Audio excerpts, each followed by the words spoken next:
ကျွန်တော်တေဆုံးသွားခဲ့တာ12နှစ်တောင်ရှိရပါပြီဒါပေမဲ့မထင်မှတ်ပဲအဆောက်အဦတစ်ခုရဲ့ခေါင်းမိုးပေါ်မှာရုပ်တရက်ပြန်နိုးလာခဲ့တယ်အချိန်အကြာကြီးအိပ်ပျော်သွားခဲ့တယ်လို့မျိုးခံစားချက်နဲ့အတူကျွန်တော်လည်းအတန်းတက်ဖို့အစာသင်ခန်းထဲကိုအပြည့်အလွှားသွားခဲ့မိတာပေါ့ဒါပေမဲ့အတန်းထဲမှာတီးတဲ့သူတယောက်မှမရှိတော့ဘူးအဲ့ဒီအချိန်မှာပဲဆရာဖြစ်သူဝင်လာပြီးကျွန်တော်ရဲ့ခိမမီတော့တဲ့ကျောင်းဝတ်ဆောင်ကိုကြည့်ပြီးအံ့အားသင့်သွားတယ်ကျွန်တော်တမန်တက်ပြဿနာရှာနေတာလို့ထင်ပြီးလုံခြုံရေးခေါ်ဖို့ပြင်တော့တာပဲအချိန်ဒီမဟန်တာနဲ့ကျွန်တော်လည်းစာသင်ဆောင်ထဲကနေအမြန်ပြေးထွက်ခဲ့ရတယ်ဒါပေမဲ့နောက်ကိုလှည့်ကြည့်လိုက်တဲ့အခါမြင်လိုက်ရတဲ့ရက်စွဲက2018ခုနှစ်ဖြစ်နေတာပဲကျွန်တော်မှတ်မိနေတာက2005ခုနှစ်မှနေထိုင်နေတာလေ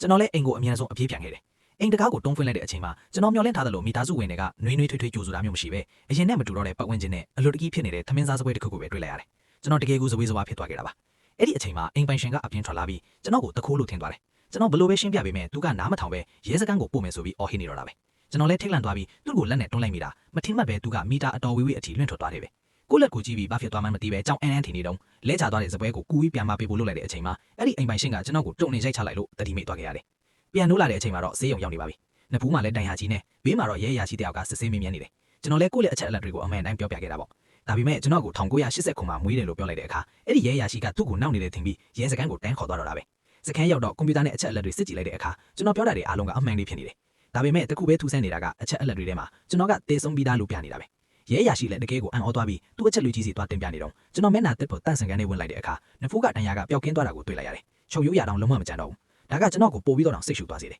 တက်စင်ကန်းတွေကထပ်ဖို့အလို့မှာတခြားရဲရရှိတယောက်နဲ့ရုတ်တရက်တိုးမိတယ်သူကကျွန်တော်ចောင်းဝတ်ဆောင်ကနာမည်ကိုကြည့်ပြီးမင်တက်သွားခဲ့တယ်ဘာဖြစ်လို့လဲဆိုတော့ကျွန်တော်ကသူ့ရဲ့ငယ်တငယ်ချင်းဖြစ်နေလို့ပါပဲကျွန်တော်တည်ဆုံးသွားတာ12နှစ်တောင်ရှိပြီဆိုတာချက်ကကောင်းကောင်းမှတ်မိနေတာဒါပေမဲ့ကျွန်တော်ရဲ့အတန်ကအရင်အတိုင်းဖြစ်နေတော့သူ့တကယ်ကိုစွန့်အားသွားရတယ်ပြီးတော့မှဒီနေ့ကကျွန်တော်ရဲ့ကွယ်လွန်ခြင်း12နှစ်ပြည့်နှစ်ပတ်လည်နေ့ဆိုတာသူသတိရသွားပြီးပိုလို့တောင်ထိတ်လန့်သွားတော့တာပေါ့အဲ့ဒီအချိန်မှာကျွန်တော်ကလည်းသူ့ရဲ့ရင်ဘက်ကနာမည်ကိုကြည့်ပြီးဒါကကျွန်တော်ရဲ့အထက်တန်းကျောင်းကတငယ်ချင်းချက်ဆိုတာသိလိုက်ရတယ်ဒါကြောင့်ဘာတွေဖြစ်ကုန်တာလဲလို့ကျွန်တော်အလောတကြီးမေးလိုက်ပေမဲ့ချက်ကတော့ရုတ်တရက်မူးလဲကျသွားပါတော့တယ်